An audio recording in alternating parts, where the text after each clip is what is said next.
Okay, I think we are live everywhere now. So, hello everybody. I am HP Holo. I write books, and very often I also interview other people who write books. And today I am here with Tim Akers, who has recently released, well, one brand new book and then one mass market book. So, Tim, I will let you introduce yourself. Have at it. Sure. Yeah. So my name is Tim Akers. I am a writer primarily of fantasy and science fiction. The book that is just now out is WRAITHBOUND, which is this, and has a lovely cover and is epic fantasy, traditional epic fantasy, high fantasy, hard magic is the short pitch. And then book two in the Night Watch series just came out in mass market. That is Men in Black at the Renaissance Fair. The Night Watch series is a little unusual for me because it's much lighter. It's Terry Pratchett crossed with Jim Butcher kind of stuff. Most of what I write is sort of high concepts, darker fantasy. So that's me. Nice. All right. And for those who are really into dark fantasy, we are actually going to be giving away a signed copy of Wraithbound. And if you look in the event description, if you're on YouTube and Facebook, you will see a link you can click where you can input all the information. If you're on Twitter, Twitter doesn't connect with my streaming software very well. So if you want to enter, you just have to find YouTube or Facebook. But we're going to be streaming on the Bane pages. So I'm also going to put the link in the chat right now. So, oops, that is the wrong link. I will find it and then put it back on there when you guys are when you're chatting about something else. But so yeah, so I've done my contest information, and now my thing is giving me all sorts of notifications. What's going on? Okay, all right. I don't know what my thing's doing. Anyway, so I have started reading Wraithbound, and I am like 30 pages in, but I already love it.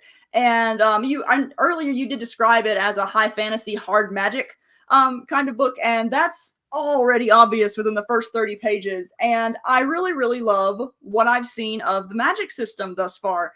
And so I'm really curious. Tell me more about it. Like, how did you come up with this specific magic system? Sure. Okay. So Wraithbound is my ninth book. So there's some history here of me coming up with strange things. But I had a trilogy prior to this called the Hallowed War trilogy, which was high concepts, like large cast, kind of retelling of the North and the South of England integrating a long time ago. And it was a huge cast. And when I finished that series, I told myself that I was not going to write that many people in one book ever again. Now, that was a lie. I've already started doing it. But so I was like, all right, I'm going to write a single POV, but he needs someone to be snarky with. So I'll have him have a ghost stitched into his soul.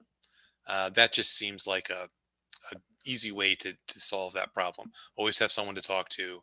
And it sounds like an interesting idea. So I sat down and began working on the magic system that would allow that. That's kind of how most of my ideas start. I come up with an idea that I think is cool, and then I sort of step back and say, all right, how am I going to make this make sense?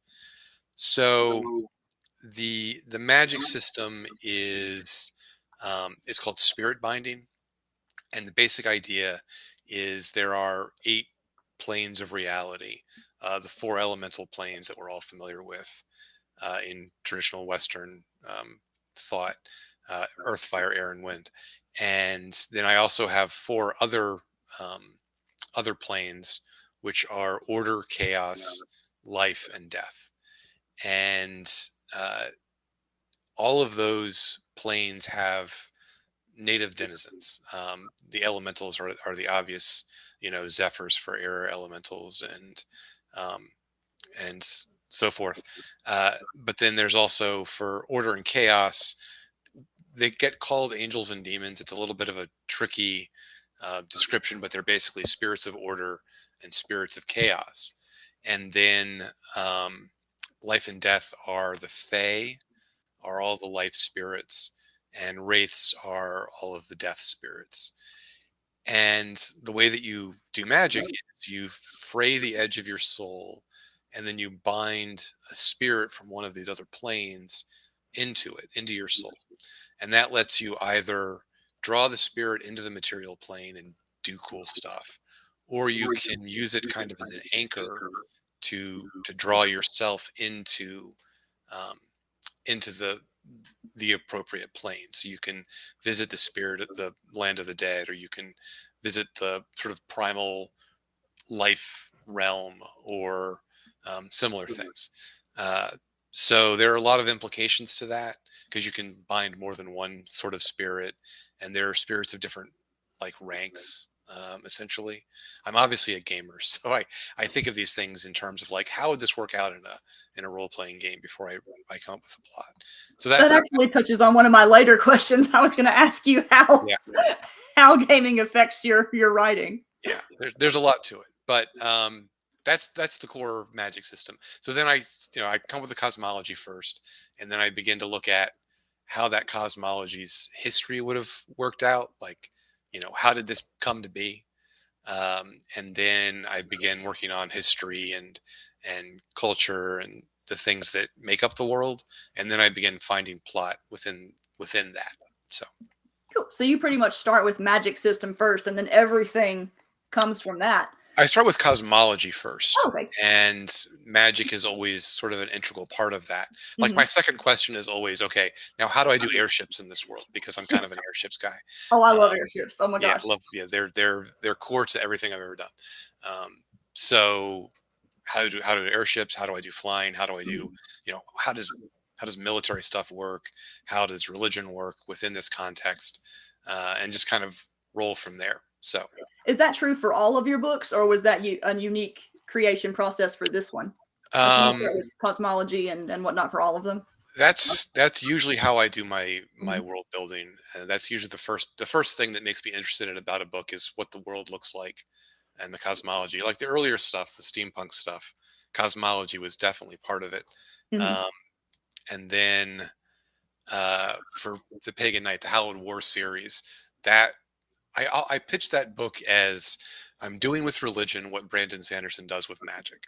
I Ooh. did a very thorough tear down of this kind of combination between Shintoism and Mesoamerican Mhm. duality, and then filtered it through medieval Catholicism and paganism, Ooh. and created a world based on that, and then did the cultural stuff after that. So yeah, it's definitely part of all of everything that I do. That's cool. All right, I'm actually going to go straight into my gaming question. Now, I see you posting miniature wargaming, like miniatures that you've painted and stuff all the time. And so you're obviously very much into gaming. How does gaming affect your writing? I always want to consider, there are two kinds of gaming that I do, right? I do role playing games, D&D and similar, and I do war gaming. And so if there's going to be large scale military conflicts uh, in a book or in a story, uh, I I consider it from both historical backgrounds, like what would an actual medieval battle look like, and then how magic and the particular strangeness of this world, how that's going to change um, those considerations. So, for example, again, the Hallowed War trilogy, um, there's a lot of big military medieval battles, George Martin style, massive combat. And my main game is an offshoot of Warhammer Fantasy Battle, right? So a game called Kings of War, and it's very much ranks and flanks kind of combat. And so if you read a book of mine, especially like the Hallowed War trilogy, you get to the combat, it's going to be fairly medieval accurate. You kind of make some changes to make things more exciting and interesting, but yeah, it's definitely part of the background. Um, the other side of things, the tabletop role playing games and stuff. Um, I don't I don't go as far as like lit RPG writers do with the systems, but I very heavily consider, like, if I was going to make a game in this world, what what would it look like? What would the classes be? How would all of that kind of stuff function? Plus, like, my understanding of world building really comes from game design. Like, I've been doing game design stuff longer than I've been writing novels. my first bylines back in the 90s were with game companies. And so just, you know, I create a world in a way that game designers create worlds, which is you think about cultures and you think about guilds and you think about you know, how the characters are going to integrate into that in an interesting and unusual way. And also, like, when you consider tension in a world, it's usually a little more simple than the real world because the real world is incredibly complicated. But you want clear narrative drive that derives from cultural pressure. So if you drop characters into a game city, you know, they need to be able to figure things out pretty quickly as far as like who's in charge, who's where the tensions are, all that kind of stuff. And the reader needs to have the same kind of ability to approach that.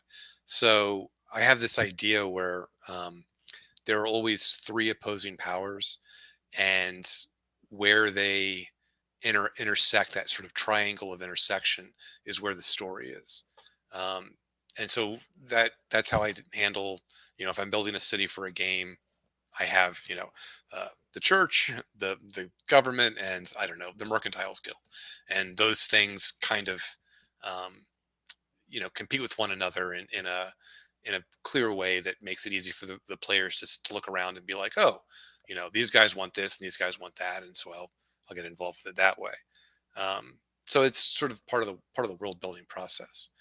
I will say there's another series that I'm working on that's, you know, probably a book or two down the line, and I made the card game for it first, card slash war game for it first, and then began building the world because I had this idea about like, here's a really cool magic system, how's that going to work, and I want it to be a game, obviously, and so I'm working on that first, and then I began building the world around it.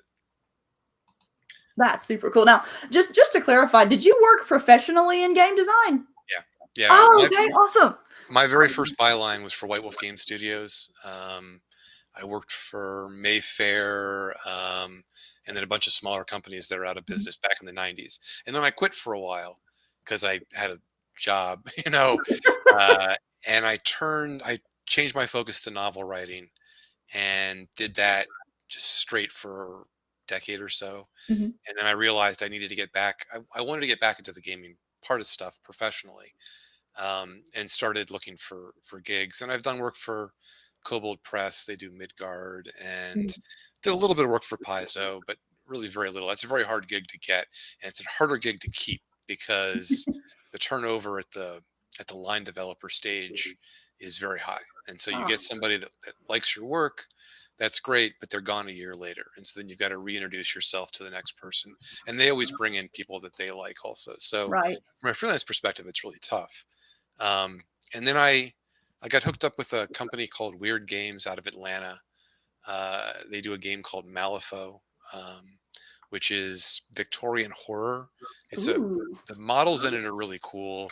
The world is really cool, and the game itself is a lot of fun. And it's a unique system because it's a tabletop like war game, which is usually handled by dice.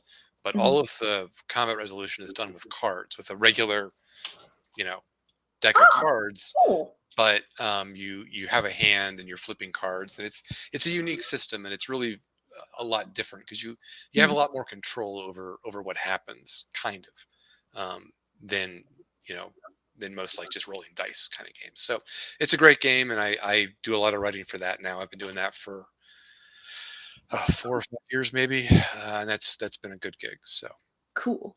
All right, we actually have a few viewer questions. So, both from Chance, actually. Hi, Chance. First one is, ever looked at any of the RPG tabletop games being raised on Kickstarter? He's seen a few that are amazing, from art to rules used to make them, compared to more major series. Do you have much experience with Kickstarter games? Because Kickstarter in I have itself. very little experience. Yeah, I have very little experience directly with Kickstarter. There is a game that I have NDAs on that I can't talk about, but Ah, that I know is coming to Kickstarter this summer, mhm, um, and is kind of a big game. So I'm looking forward to that. They just hired me to do the world building for it. Um, so when that comes out, I will suddenly have a lot of experience with Kickstarter. But as of right now, I know nothing about it. just that it's a way to make money. Yeah. Yeah, I'm in the same boat. I have been looking into Kickstarter for publishing purposes, especially since it has more started taking the publishing world, especially the indie publishing world, more by storm ever since Brandon Sanderson did his Yep. miraculous Kickstarter. But Yep. yeah, it's something that I'm too busy writing to look into it right now. Yeah, that's really my problem with all of these Yeah. things is I have spent my life getting good at writing books and Mhm. games, and there's all this other stuff, and I'm like, I don't Yeah. know, That's outside of my That's skill one of set. the most like, when you're a career writer, that's one of the most challenging things about being a writer because obviously you have to write, but then there's so many other things that it's recommended that you do for marketing purposes, and at a certain point, it becomes really challenging to figure out, like, where where do I focus? Like, what's the most efficient way to get stuff done and also be able to write books on a decent schedule? Yeah, And so yeah, it's and it's really a matter of like developing discipline not only in the writing but also in like, okay, got to go do an hour of marketing now, yeah. and that's tough. I'm like, I'm a hermit, you know, and it's not easy to sort of get out there and do that stuff, but you learn, you figure it out. Oh It's yeah. part of the job. Speaking of writing processes, do you have a specific writing ritual that you follow, or is it just chaos, write whenever you get a chance kind of stuff? So I don't. When I had a full time job, a while back in the day, and back then it was very much a matter of being like, all right, I need to take an hour a night and carve out that time just to write. Um, and on the weekends, I'd take an hour or two on Saturday to try to make sure that I'm getting words down. Now that I write full time, I am much looser about my schedule, but I still try to be somewhat disciplined with it. My wife and I are both self-employed, and so we make a big deal about not being beholden to clocks, even though there's a lovely giant Victorian clock there in the background. Like, I don't set an alarm clock. I get up when I get up, and I get down here when I get down here. But um, yeah, I still develop habits around it. Now, where it gets tricky is if you begin to develop like a ritual, and you begin to think of it like, oh, my muse won't work unless I'm doing it at this time or in this way, or, I've got my special coffee or my tea or whatever, that provide you with a lot of excuses to not write. And really, you just need to like get your butt in your chair and work. Um, so I, I'm not I'm not super like, I've got to do it this way. I just try to get a couple of hours in the morning, a couple hours in the afternoon. But like, if I have to do some house cleaning or if I need to run some errands, I miss those things, and those hours. That's okay. It's all part of the job. Unknown Armies was one of my favorite stories to write for. Greg Stolze is a friend of mine, and I didn't meet him um, until after I wrote for the story, wrote for the game. Didn't even know he was local to me, and we met at a writing thing somewhere. And yeah, I love UA. And it's funny because that is a game that is very heavily influenced by one of my favorite authors, a guy named Tim Powers, and I had never read Tim Powers prior to that. And it appeared in the recommended reading for the UA manual, and I went back and read Last Call and was like, oh, this guy's a genius. I should probably read everything he's ever written quickly. I have heard exactly the same thing about Tim Powers from several other authors, and so he is moving up my list once And I he's now finish a all Bain my author. So homework reading. start with Last Call. That's, I think, I mean, personally, I think that's his best book. But I mean, a lot of people like, what was it, the Red Sails or something? I can't remember Hmm. That one sounds familiar too. But I have another question from Chance, actually, which is any movie or TV deals for your books yet? No, and I don't like. I mean, I write cinematically, and if that happens, great. But I write books because I want to write books. Like, I know how to write a screenplay. I've never tried to push into the Hollywood arena personally. Um, like, if somebody decides they want to do that, that'd be cool. I'm not going to say no. I'll take that money. But I've never never had that opportunity. No, it's life. Sorry, just realized we're 20 minutes in and we've only somewhat talked about the book. So I want to hear about the characters in Wraithbound. Who was your favorite to write? And also, who was the most challenging to write? Um, this is going to sound weird, but I'm an only child and I'm an introvert. And so when I write uh, close knit families that have great rapport, I grew up in a very small town, uh, that have great rapport and that, get along well with their parents, and the brother and sister relationship is positive, and they've got friends outside. That's all. That is me writing the other. So when Mhm. most people talk about writing the other, they mean like writing different genders or something. For me, it's close knit family that gets along. That's a weird world for me. So writing familial relationships is always not difficult for me, but it's always something that Mhm. I have to apply myself to. Mhm. Um, the character I liked writing the best was Karis, the lawbinder. You probably haven't met her yet. Yeah, I don't think so, but not this early in where I am. Yeah, she is. She appears later on, and she's a justicar, and her soul is bound to an angel, and she's very much like hotshot law guy. Um, she's kind of like from Simon Pegg's character from Hot Fuzz. Ah, yes. Yeah, sort of like that, but magic. So yeah, she was a lot of fun. She's a good time. I want to write some novellas with her, just kind of as an outside project when Mhm. I have some free time. Just I need at lying least some free around. time. How many now, is this planned to be a series? Yeah, yeah. I have 3 books planned in Wraithbound specifically. I have 20 books in like the expanded universe, but Ooh. how much of that is going to actually come out? Bane's only going to publish a book a year. I've got Night Mhm. Watch stuff to do. Yeah. So some of that I might do myself. It really depends on kind of reception and what my schedule allows, really. Cool. But yeah, it's going to be a 3 book series. Um, I'm writing book 3 of the Night Watch series right now. Once that's done, I'm going to write books 2 and 3 of Wraithbound sequentially. Just write them all at once Mhm. and have that done, and then switch to Bladecaster and go from there. Cool.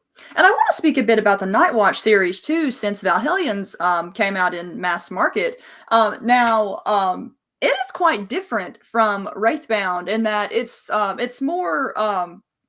I wouldn't call it a comedy series, but it's definitely more comedic than Wraithbound. And you said earlier that you tend to lean toward writing. Generally, you tend to lean toward writing darker, harder fantasy. So why the sudden change with the Night Watch series? So let's see. When I finish the Hallowed War trilogy, my agent is Joshua Bilmuth, same agent as Brandon Sanderson, and he came to me and said, "All right, we need to discuss what your next thing is going to be." Um, in the past, I've always just kind of written what I feel like, and we wanted to be a little more intentional this time. So I produced a pitch sheet of like 8 ideas, I think, that I had, and about a paragraph on each of them. And he passed that around the agency and sort of reviewed it himself. And he came back with 3 suggestions. Um, and of those suggestions, I chose Wraithbound, which was already sort of the direction I was headed anyway. I already had an outline for that, and it was the one I was the most excited about. So I was glad that that's the one he picked, um, or that one of the ones that he picked. So I began working on that, and I wrote probably half the book, maybe 3/4 of the book. And then I woke up one morning, and the world building idea for Night Watch just fell in my head.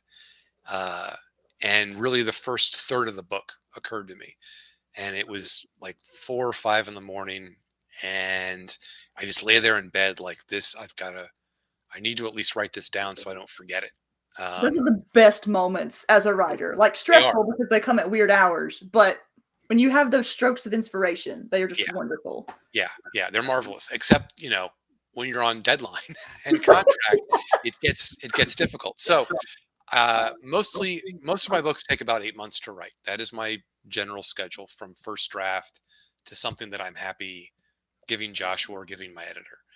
Um, and I sat down and I wrote Night Watch in about 10 weeks. So for me, very fast. I'm a relatively slow writer.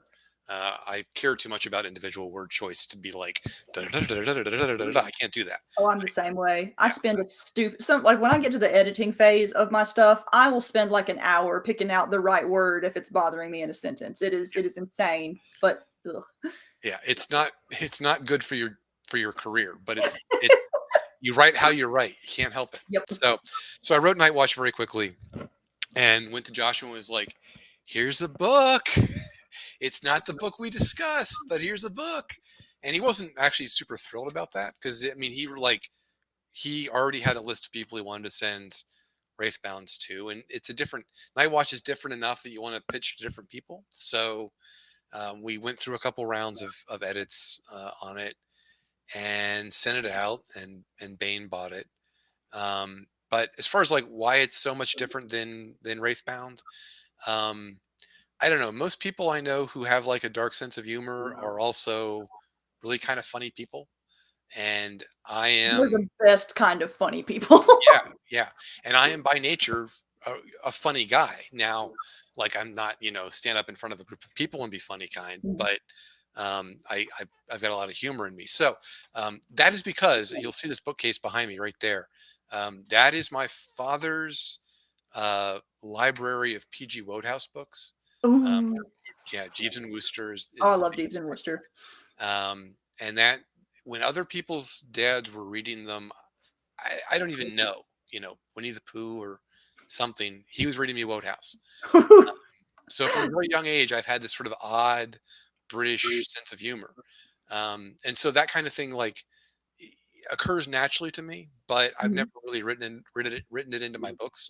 There are always moments of humor in there because you want to like, you can't be Yeah, just dark, dark, dark, dark, dark. You got to have the people reader needs a make break jokes. every now and then, Yeah, even in a dark story. yeah. People make jokes in their lives, no matter how Mhm. horrible it is. And so this is one where I'm leaning a little bit more into it. I think of it as comedy in the way that like Guardians of the Galaxy is comedy.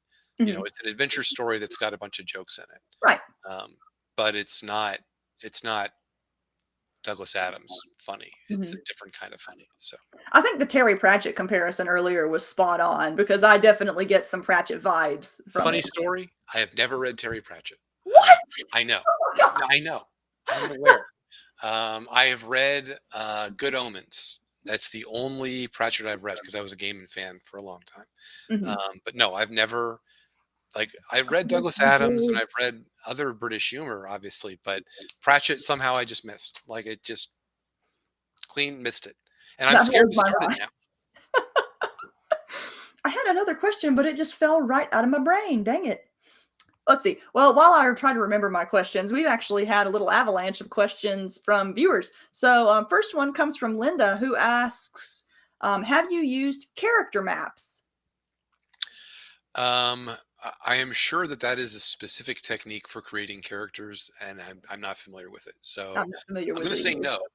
But So, Linda, if you want to clarify, yeah, we can I answer. We're I do a completely. lot of character development in the sense that I like, I do a lot of consideration of like inner wound and, um, what sort of what the dissonance is between the character's inner self and outer self, and how they fit into the world and how they don't fit into the world, and what they want and what is preventing them from having that. And so, like, I do a lot of character development stuff, but I don't know, a lot of that I think comes from RPGs again, as opposed to um, just straight writing. Like I technically have a degree in creative writing, but most of what I know about commercial writing comes from actually writing books. So it's, I've developed systems, but I've not, like, I don't have a formalized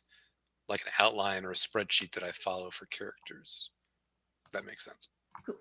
Are you the sort of writer where your characters write themselves, or do you put active thought into them and intentionally craft them? If that makes I sense. create I do a little bit of intentional crafting. The seed of the character is intentionally crafted, and then I interview them.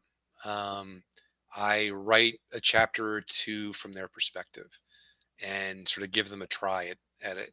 And usually, I will learn about the character as I'm writing the character, and that creates a bunch of text and narrative that I end up just having to throw out at the end. Some of which I can save for the actual novel, but frequently, like I'll write short stories trying to find trying to find the character's voice and stuff. Um, and usually I just trunk those. Sometimes I keep them. Sometimes I uh, put them out in the world just to give my fans something to read while I'm working on novels because um, I'll crack out 15 to 20,000 words on something and then just throw it away. And that feels like a waste. So it's kind of nice to have something that readers can look through and anticipate, but it ends up being non-canonical. If that makes sense. Yeah, that makes sense. It's one of my favorite things about Patreon. I haven't actually done it on Patreon yet because I've been writing on such a tight schedule, but I love having a place where I can share things that eventually didn't make it into the final novels. And it's super handy. Another question for you from Dustin. Is there going to be an audiobook? You're a Bane author, you know the problem here.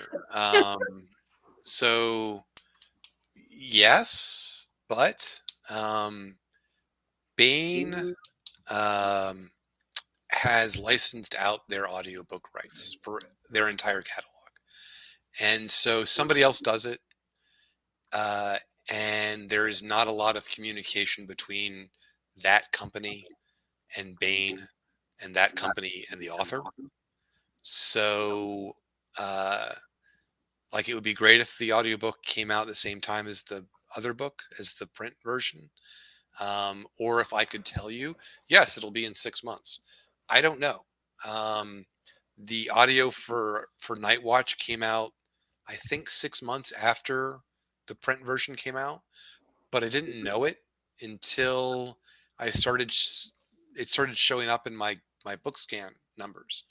I'm like, oh look, I sold some audiobooks of Night Watch. Is that out? And I went and checked Amazon. I was like, oh yeah, it's out. Cool. I should probably tell somebody about that. Do an announcement or something.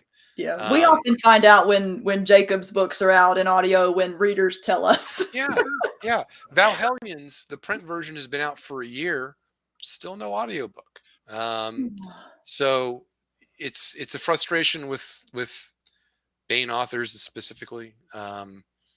So yeah, there will be an audiobook someday. If the print book sells well, then that will incentivize them Mhm. to put out the audio. So Go buy uh, books, people. yeah, Buy them fast. Buy lots of them. Give them to your friends. yes. We have another question from Chance, actually, which is when describing the feel of weapons, do you use your imagination or do you try to get a real version to see how it weighs and how it feels in your hand? Weapon Okay, questions are fun. I like these. that is a good question. So I do some um, practical stuff, and I do have a history of some martial arts and some just Hema historical European martial arts stuff. I have never clomped around in armor. I've clomped around in fake armor, which is not really the same. Um, when I was in college, I did a lot more of that, but that was a while ago. So I mostly have to use my imagination. I do study both medieval manuals of blade and also more modern practical examinations of how combat was done in a practical sense, to understand that kind of thing. Um, and I interview people who do uh, HEMA sparring. Um, so yeah, it's a combination. Like, you want to. I'm the kind of guy where, like, I want things to feel realistic, but I don't want realism to impose on the narrative. Like, if I have a cool thing I want to have happen, and people are like, well, you can't do that with a Zweihander. Well, guess what? I can. because it's just words on a page, kid. So yeah, I do a little bit of both. Do you have a favorite weapon that you like to write? I'm a swords guy. I love Like swords. I like swords There's just of all. something really cool about a sword, Yeah, just in and of itself. yeah. It's visually exciting. There's such variety of swords Mhm. that you can describe, and they're just dramatic and stuff. So yeah, There's a lot just of a fun. certain sort of fantasy romance to Yeah, swords too. I remember when I was reading, and I want to say it was the prologue of Wraithbound. I remember reading your description of the main character's father and him forming his spirit blade, and just the way you described it, just it reminded me of when I was a kid, and I would imagine, my little magical swords, and it just made me want to run around my yard and just swing this fake sword. I look, just finding a it good was stick is the best part of being a kid. oh yeah. Um, I So the series that I'm writing after this, which is tentatively called Bladecaster, the pitch for it was, would it be cool if mages would duel, but instead of wands, their their magic item is a sword that they Oh have heck to yes. move in a certain way in order to cast spells, so that you can counter both with magic, but also by riposting, and that changes the nature of the spell. And then you have to do a different kata and stuff. So it was originally called Sword Mage, which is the dumb name, but it really describes accurately what we're doing. So that's the one that I did the card game for first, where I'm like, all right, dueling mages, but swords go. And that's the one that's what's next. I'm excited about it. I'm gonna read that one just for the magic system alone. I love it. That's the goal.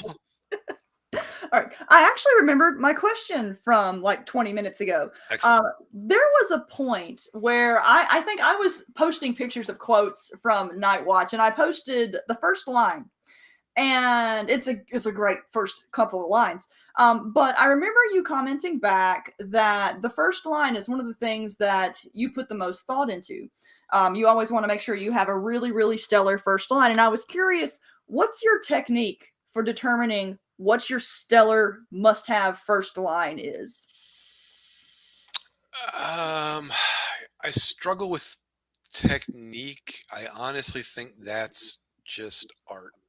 Um, I talk about writing as being a craft, Mhm. and there's a lot about writing that you can figure out how to do by studying good books and talking to other writers and thinking about plotting structure and doing outline and stuff.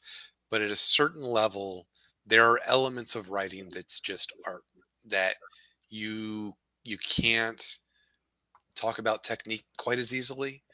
Um, and like first lines are a thing I kind of have a gift for. I agree.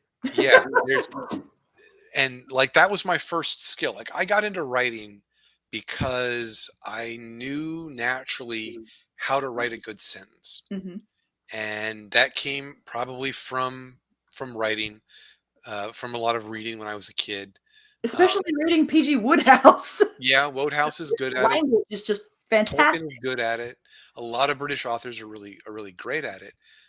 William Gibson was like Mhm. um, a real change in my life, because before that I mean I love these books still, but I was reading a lot of Bolo and Fred Saberhagen Book of Swords, and um, oh, what's the other one? Berserker. Like those were like my three: Bolo, Berserker, and Book of Swords. And then I read Gibson, and that fundamentally changed the way I thought about language, literally. Um, and to such an extent that like it took a decade of writing before it wasn't obvious that I was just trying to parrot William Gibson, before I could develop really my own voice, my own style. And so like the language of art is one of those things that I have a talent for, that some artists, have. I think that if you try to write a really cool sentence too hard, that comes through. The reader, the writer is like desperately listening to. It's just too obvious that the writer is like, pay attention, pay attention. Uh, but if it's done calmly and easily, then it works out pretty well. And like Night Watch's first line is really good. I don't think I've written a first line that good again before that or again.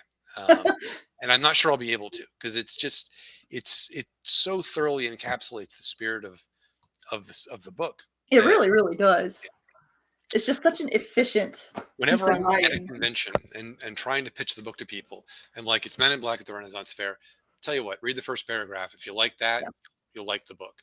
Men Uh, in Black at the Ren Fair is one of the single best taglines I've ever seen, too. Like, I remember picking up Night Watch solely after reading that. I didn't even read the blurb on the back of the book. I just saw Men in Black at the Ren Fair and was like, yes, it's got a dragon on the cover. It's got that blurb or got that tagline. We're going yeah. for it.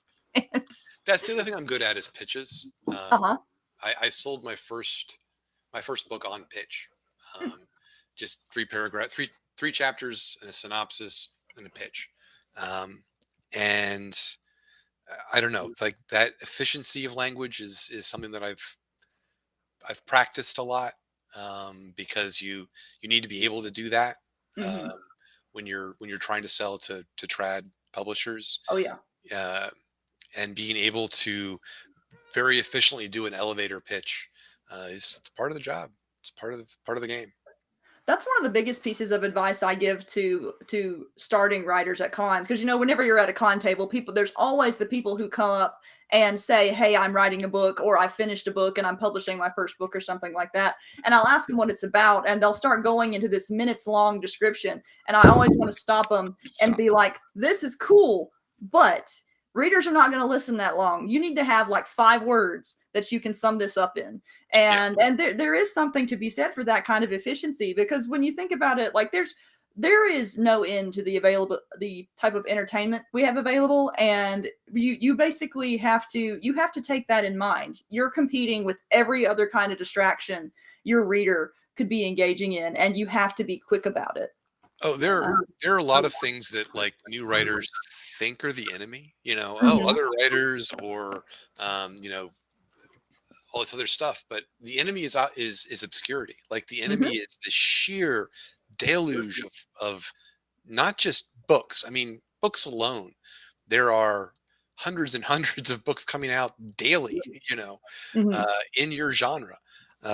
And getting above the fray of those is difficult. So, Oh but yeah. beyond that, video games and gaming and just napping, doom scrolling. There are all these things that you could be doing that aren't books, that you need to get over and get past. So, Yep.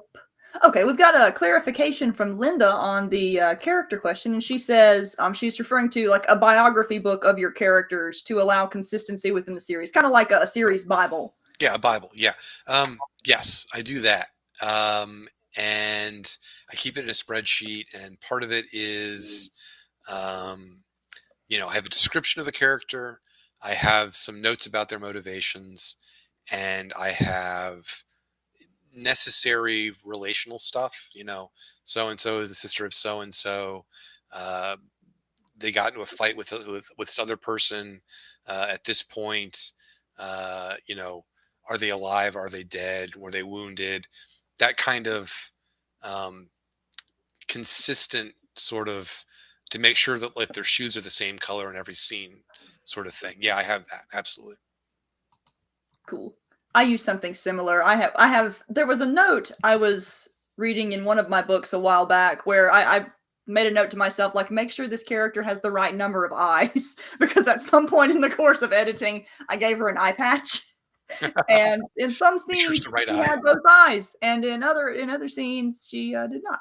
And so, okay, got a relevant question from Zeckler here. Hi, Zeckler. I've got a whole crowd of my people in here. I'm showing up late. My question is, what's your elevator pitch for Wraithbound? Because we just went over the elevator pitch for the Night Watch series, and So the elevator pitch for Wraithbound is, it is a high fantasy, hard magic, post-apocalyptic flintlock fantasy.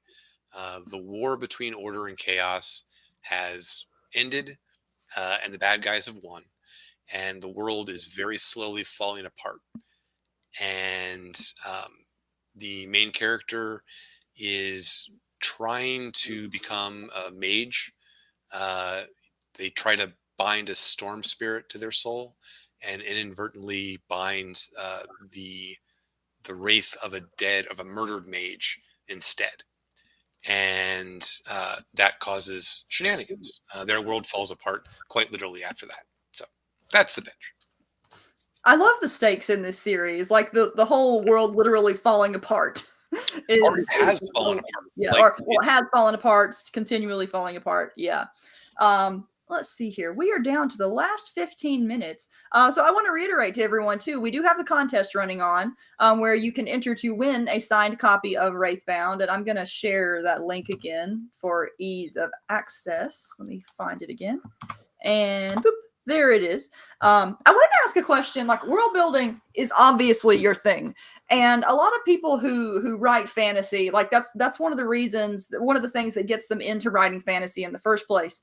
But from personal experience, world building can get overwhelming very easily. And so my question is, what do you do to sort of keep your world under control as you're writing it? I guess another way to ask that question would be, how do you keep your world from sprawling out of control as you write? uh, well, I mean, the background I'm sure is out of control, but the reader never has to see that. You only need to show the parts that are relevant to the plot and to the narrative. The temptation is always to be like, oh, I've got all these really cool things, this cool stuff. Here, look at all my cool stuff, and the reader doesn't need to know that stuff necessarily. You really only need to show the bare minimum things for the reader to understand the story and to be able to move forward. Now, like in Wraithbound, the magic system is a core element of that process. And when I plot, I do bracketing, which is to say, I come up with a bunch of subplots, including the main plot, and I say, okay, what is the core plot question for this particular subplot? And I come up with what the answer is. And then I decide what all the steps are between those two. And then when I'm writing, I will take one or two steps from different subplots and combine them into a single scene, if that makes sense. So um, it's really a matter of, like, you know doing it in a layered, calm fashion. I like to do all of my character development and my world building uh, in interaction. Um, I don't want to I hate lore dump. I hate, story dumps. Um, Too much exposition is always a problem for me in reading. So I really want uh, the, the, the world building to follow the narrative, so that, I don't show the magic system by sitting the characters down and having them explain the magic system to each other. I just put the magic system in the world in action and describe it as it goes along. Uh, and that's the thing that Sanderson's pretty good at. But honestly, he's kind of gotten out of control. Like, I'm reading Stormlight Archive book 5 right now, and huge chunks of that book are just people explaining things to each other. It drives me nuts. So much of it could be just handled through interaction and character action and plot. So Wraithbound, I haven't finished yet, but that is a book where I feel like I'm peeling an onion from the inside out, and you very slowly reveal stuff and put it in front of the character or the reader, and just have things be discovered as it becomes relevant to the plot. Like in the world building, there's a whole reason why the center of the world is called Fulcrum, and it's on a dead tree the size of the sky. But I know, I'm intrigued by this. Like, my yeah, 30 pages in, I keep seeing references to it, and I'm like, I need to know what this is. it does not appear in book 1 physically. It's just reference, Mhm. but it is a core element of the world building and a core element of both the trilogy and the expanded universe. But I'm not going to sit here and tell you in the book, like, here's why it's like that. Yeah. It's all part of, that will be revealed in time. You just kind of have to trust the author at a certain level. Hmm. Cool. Well, let's see here. I had another question, and naturally it fell right out of my brain again. While I'm trying to remember my question, one thing I did want to say for our audience is that anyone who follows DragonCon knows that the Dragon Award nomination period just opened, and if I recall correctly, WRAITHBOUND is eligible for nomination, right? Is Valhellions, or did that come out? Valhellions is not. Oh, okay. Yeah. Just WraithBound is. I have to admit, I don't like the way that DragonCon does their eligibility period. Oh, really? Because it's just a matter like, okay, it closes what, July 29th or something? And I've actually got it pulled up. Let me see. Yeah. And books that can be, the period is July 1st of 2022 to June 2023. 2022, 2023, right? Yes. And then it closes July 29th, the end of July of 19th is when the nomination period ends. 19th. That's even worse, because there are books that come out at the end of June 2023 that have to get enough traction, theoretically, to be nominated in that period. Whereas there are other books that came out, a long time ago that have plenty of time to gain traction. Yeah. I mean, most of us don't, have a book come out and have it be a bestseller the next day. There's a long tail of attention and promotion. And it takes 6 months, a year to like actually fully expose a book to the audience. Yep. It almost seems like there needs to be some kind of little, I don't know what they would do to give wiggle room, but there needs to be some kind of little wiggle room for those novels that release in that weird little period. Well, the way the Hugos do it is you're voting in 2023 for books that came out in 22. Okay, so, yeah. You begin the nomination process, I think, at the beginning of the summer, and the actual voting is at the end of August. Now, there are a lot of problems with the Hugos. The fact that there is a minimum of 6 months between the last book that is eligible releasing and the voting even opening is, I think, a good system. So anyway, yes, the point is, WRAITHBOUND is up, and I think it would be great if it got nominated. I also like the cover a lot. It has a great cover, and this year there's also a best illustrative cover category. Really? And so so that's I think that's an absolutely cool thing, because there's so much good art on sci-fi and fantasy covers, and it's nice to see it getting acknowledged. But for those who are not familiar with the Dragon Awards, the awards are given based entirely upon votes by fans. So you don't necessarily have to be a member of a special organization. You don't even have to have a membership to DragonCon to vote. And so, yeah, but I'm going to post the link to the Dragon Award nomination page. Nominate your favorite authors for things. We love nominations. So let's see. We have another question. From Richard Stevens. Are there plans for an audio version? Richard, I think you came in late. That was actually answered earlier. The short version is yes, but schedules are chaotic, so we don't know a release date. And so let me type this in first. Dragon Award nomination form. And boop, there we go. And that actually puts us pretty close to finishing time. So Tim, thank you for coming on. This was a whole lot of fun. And I'll have you say again who you are, where people can find your stuff, and any other cool book news that you have. I'm Tim Akers, and my books are at your local Barnes & Noble, on Amazon, on Bain.com. You can find me at timakers.net. I'm on Twitter and Facebook, pretty easy to find, fairly accessible human being.